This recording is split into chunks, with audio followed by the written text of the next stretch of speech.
Hello viewers. Well, this week I got my first hands on F1 2019 to see how it's coming along. We've seen some of the videos that have been floating around the internet recently. Graphics looking stunning. Big step forward this year. Lots of small spot effects and details. So I've put together this video which goes through a little bit of myself driving the older cars in terms of the Senna and Prost 91 car. You've got a small bit of footage of me testing Lando Norris's Formula 2 car, and then a quick clip of a Renault there, Daniel Ricciardo Renault at the end there, which is being driven by Lee. Very limited time on this video. Unfortunately, we don't have much in the way of direct feed. We don't have much in the way of direct audio. I can tell you the audio is fantastic, and it's a shame we didn't have the direct feed to go with this. So what I've done is I've edited some behind the scenes footage, so you can see a bit of me learning how to play the game, a bit of chat from Lee, and then we're going to catch up with Lee Mather, game director, find out all about the key aspects of the game from him, and of course go through this all in much more detail when we have a proper hands-on, or we manage to get hold of a copy and record a bit more time needed. But I'll talk about that later in the video. I'm going to leave you first with this video where you see me getting on the game for the first time, learning how to drive the various different cars and just getting a general feel for it. Let's see how we got on.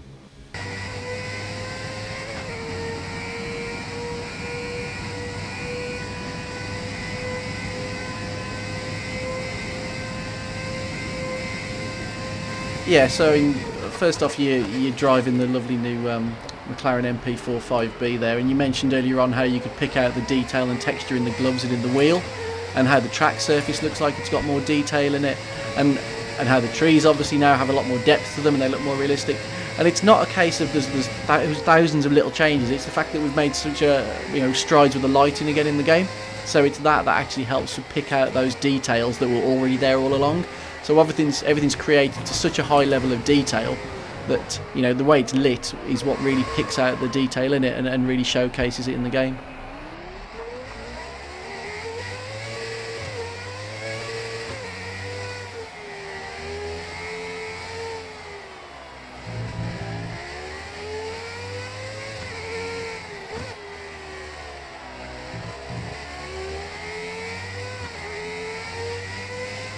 Yeah, so I mean, obviously we've always run the game at 60 frames per second, so whenever we make any visual changes, one of the big considerations is that we don't impact on the performance of the game. So as I mentioned with the trees, we always want them to look good, we want them to look realistic, but trees, there's a lot of them on racetracks, they're quite an expensive thing to do, so there's been a lot of work done on making sure that they look better, but the performance is still there. Also, when it comes to sort of revisiting circuits, some of the layouts obviously haven't changed at all. With some of the dressing changes over the years, that's things that we do update. And if you look at, obviously last year we included Paul Ricard for the first year, that was the first season for Paul Ricard. We built that track before, we started building it before the final layout was determined and before some of the placement of objects was completed. So this year we've had some updated LiDAR data for Paul Ricard, so we've been able to increase the accuracy of that circuit as well. And then, as I think you've probably seen in the run-up to the Monaco Grand Prix, we released a load of screenshots of some of the detail that we've included on tracks like Monaco. And it's crazy things, like the seats on top of buildings where there's a little garden that wasn't there before, and it's that level of detail, the depth to the architecture on the buildings, all those things really stand out. And there's no point just doing that degree of work if the lighting in-game doesn't allow it to be pulled out and clear to the player.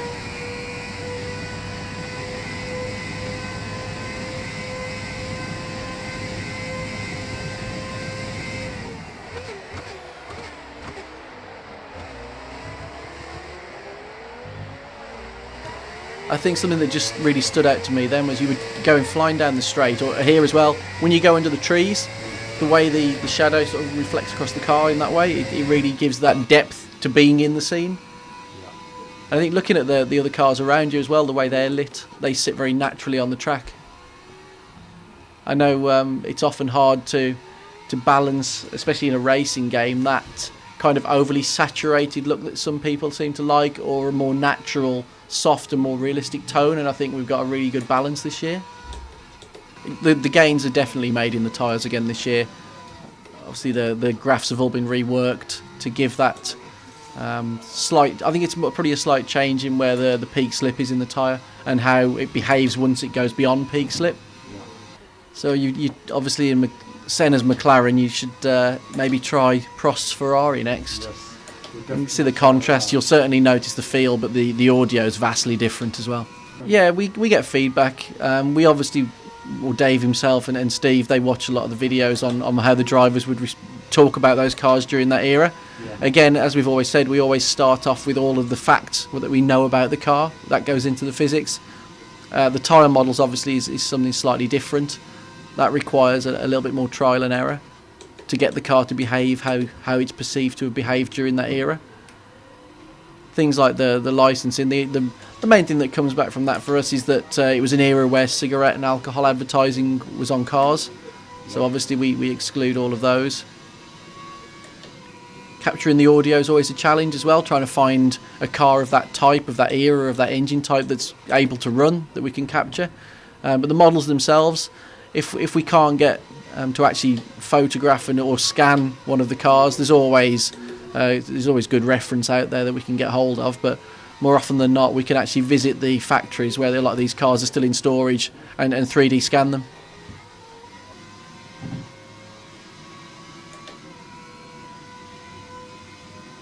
Is that Prost? It is. Yeah. So if you're driving any of the Senna Prost content, the rivalry will always culminate in you obviously needing to pass your rival. So something which you can also enjoy this year in the game is if you've done a race, after the race we create a highlights reel. Yep. So there's like roughly a minute of footage of the coolest moments of the race. So watching that back is beautiful. Yeah, so there's a huge amount of tech gone into the facial stuff this year.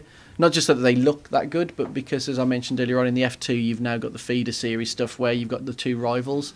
So in order to do believable characters, we had to do a lot of work to have the full facial animation. And it's not just mouth and nose, is it? It's brow and all of the muscles that move in a face that give that character. So obviously that pays dividends when you see the other models as well. It translates well across all of them. So it's totally different. Sounds so different. A different wheel position and look to it. I mean, we had this car in F1 2013, didn't we? I don't think we did. No. That was a Lacing. Yeah. Yeah, so obviously returning this year with it being our 10th year anniversary, we got the 2010 Ferrari and McLaren. So this real sort of boost from it when you get into the high revs, wants to get away from you. It's a monster. And it's felt.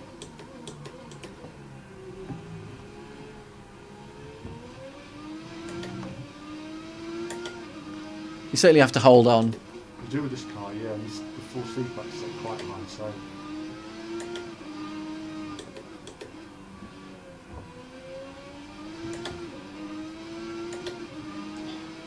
Nearly got away from you there. Yeah. You're hanging on with this car. It's a rocket.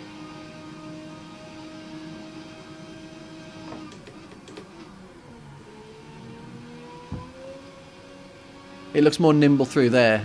Yes, I think you kind of saw the weight transfer in the McLaren seemed a little trickier. That's right. Yeah. It's insane. You look at the rev counter and it's literally living in the top 2,000 RPM. Well, that's what they were like. All that power at the top end, unlike today where it's just all from the bottom and throughout the rev range.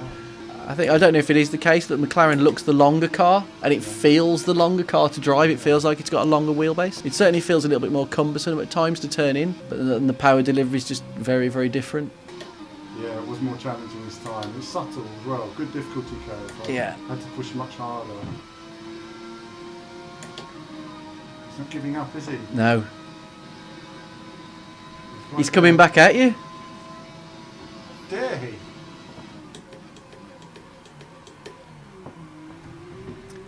At least there was no controversy in the final overtake this time. No. It was clean. Learn my lesson from the braking point. That was nice. So I think if you had that on hard, you'd be finding a good challenge there. Good challenge there. Look how good. Gorgeous. That is really there. Stunning. It was the loss of traction of it there and the power. Stunning. And that audio as well.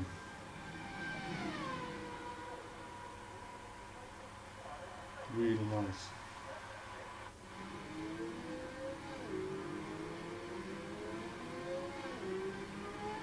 So the older cars then were quite challenging. You know, it's a shame we didn't have any footage of Prost's Ferrari, because that had a great sound to it. And yeah, once you get on the power, it really had to control it through the corners. Certainly very challenging. Onto Formula 2, I call it GP2 still, onto Formula 2. And again, this was a very different beast to drive. And in the time I had, I wasn't able to really, I mean, I only had like a couple of laps to try and figure it out on, you know, all assists off on 85 AI. It's very challenging, full damage. But either way, it's a quick look to see how it works.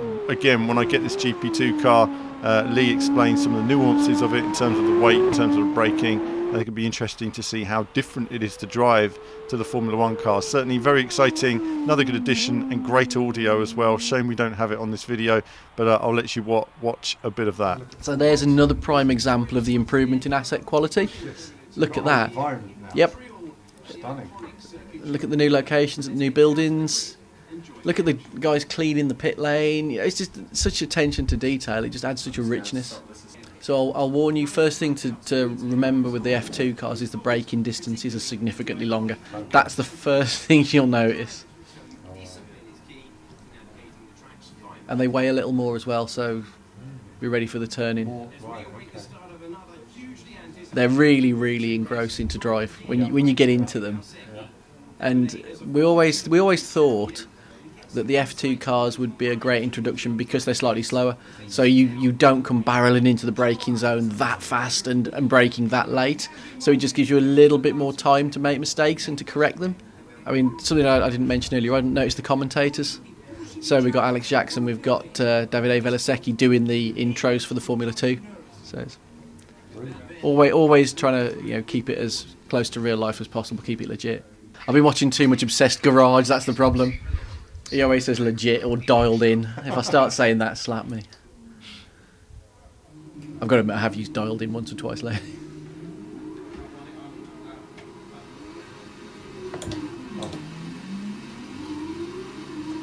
Oh, he's lit the rears up and gone sideways. The audio of all those cars on the grid as well. So the power delivery of the F2s is there's not so much low down, and then it comes in a little spikier. So you kind of need to find that point where you can be harder on the throttle, but without getting through that point where it sort of spikes too easily. Let's do it for Lando. Do it for Lando. I missed what level the AI were on. I didn't see how difficult. 85. Oh, right. That would explain why they were incredibly racy then. Hell. Yeah, you don't want to be learning to drive the F2 cars against the AI on 85. Right, we'll change the AI for sure. They're going to be bullying you out of the way quite heavily. Although you've got a little bit of gap now, so...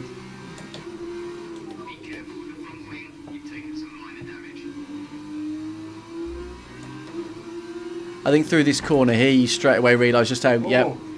Right, front wing is damaged, isn't it? It's like when it's minor damage and it's actually... You can't turn anymore. Yeah, same now, front wing's gone. Front wing's gone. You know what we should have done as well? Turned off the damage. Then you would have got away with your little tap. Yeah, I've already got damage. Have I got a lot of damage? No, it was only a small amount. I told you they were racy. Delatraz saw a gap up the inside.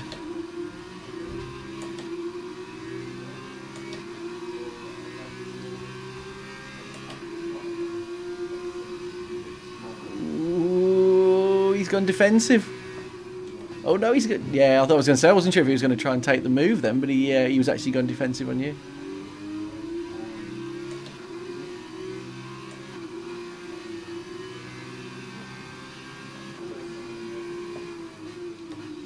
So onto the Formula 1 cars then. I had almost no time, unfortunately, in my time slot available to do the Formula 1 cars. Didn't have time to learn to drive the Formula 1 car. So on this occasion I said, right Lee, jump on there. I was having some brake locking issues. I'd need to change all those settings and there just wasn't the time for it. And really for me right now, I didn't really have a chance to see what the differences were in terms of the overall handling. But graphically, obviously, big steps forward, and I let Lee do some of the driving now, show us a little bit of how it's done, just a little bit, because we are so limited on time, and then we jump onto our interview. Yeah, so obviously I'm driving the Renault around Monaco. Visually, there's been a huge uplift to a lot of the assets around Monaco. Obviously, it's one of the most stunning circuits on the calendar. There's a lot of great buildings that we wanted to really pick the details out in. So you can see also in the track surface as well how much extra detail there is in the track surface. If you look at the flats just above me here, how cool they look. Again, it's that extra depth, that attention to detail that really makes the environment pop. Oh, and that's understeer there. So obviously I'm driving one of the 2019 cars here, which feels drastically different to 2018. Mainly in I'd say the aero balance, the front end obviously not being quite as aggressive as the 18 cars were. Again, that was one of the initiatives this year, to try and slow the cars down a little bit, but also allow them to follow closer by having less detailed front wings. There we go. Loads of detail on the hill here now, aren't there? I mean, it's all over the place now. New textures on the walls, the mountain looks clearer, trees, foliage, major changes all round. And you're concentrating very much, of course, on your racing right now. But physics changes. How does it change your approach to the driving? What sort of subtle changes are you finding? You've done a lot of laps here. Yeah, so as I mentioned, I think the first up, there's the changes to the aero balance on the cars this year. The less intricate front wings obviously make a difference to front end turning. We've made some changes to the tyre model as well, as always, trying to always refine that. So again, giving the player that feeling of being in control of the car, the way that comes through the force feedback as well. And also if you play on a pad, how it comes through the pad rumble. This year we've also added in the rumble to the pedals as well. So if you've got pedals that support it, you can actually feel the lockups through the pedals.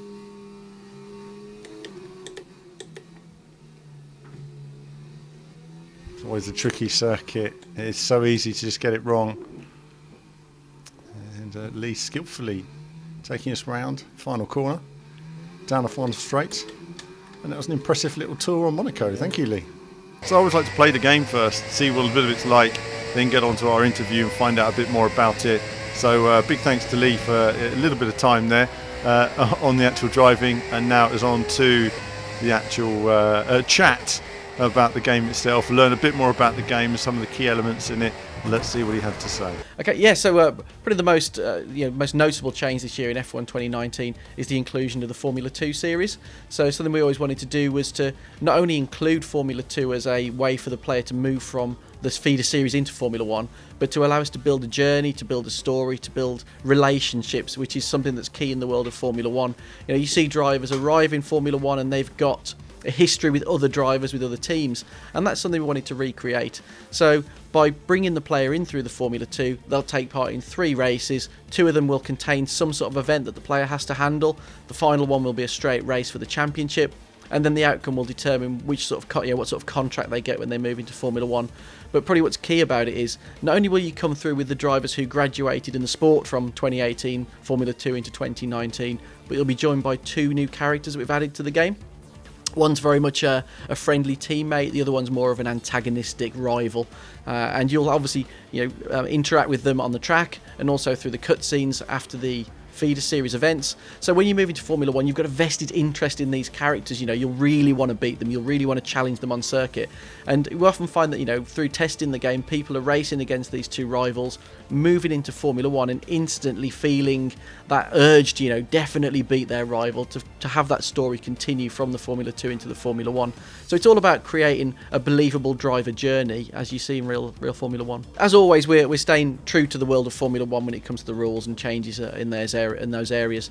So notably this year, the cars were changed again significantly in an attempt to try and allow for better following closely, better overtaking. So there were changes to the intricacies of the front wing.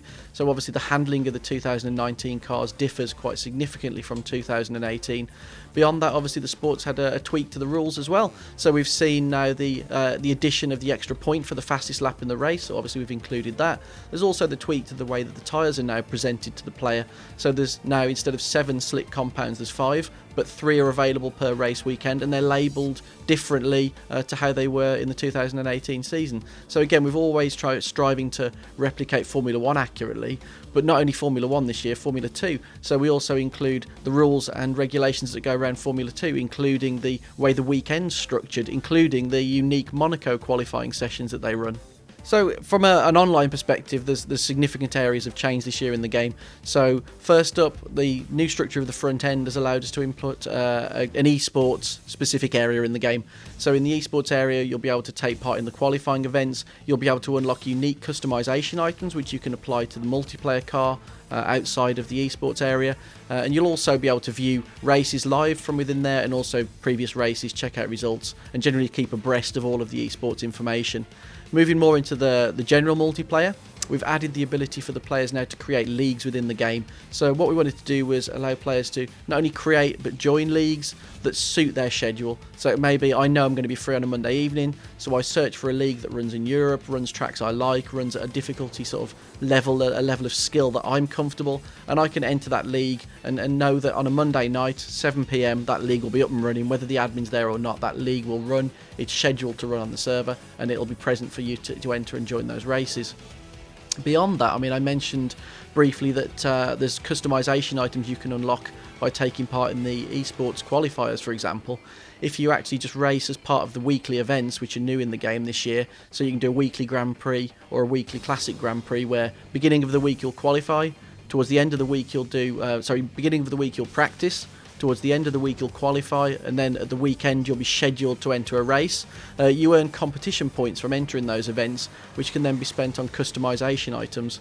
So we've now got the 2019 specification car, which is a car which was designed between ourselves, Ross Brawn and Pat Simmons, and that's given us the opportunity now to add customization to the game. So again, that's something we've never been able to do before in a Formula 1 title.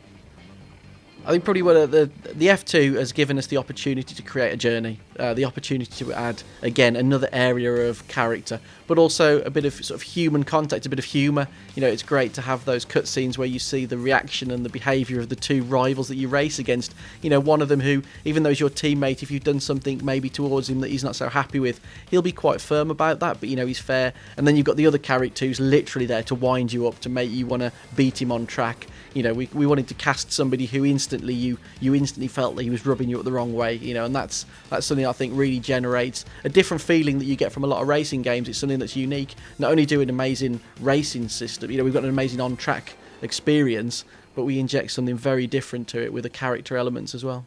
So it certainly sounds like the whole package has been developing over the past year. You know, there are various bugs and issues they've tried to resolve. They've improved the graphics. They're improving it in terms of esports and with leagues and other features. You know, it's really coming along in every way, and the addition of GP2, Formula 2, a real sort of curve, if you like, in terms of the championship, bringing it forward, bringing drivers through to the world of Formula 1. It looks like it's developing really nicely, and I look forward to a proper hands-on.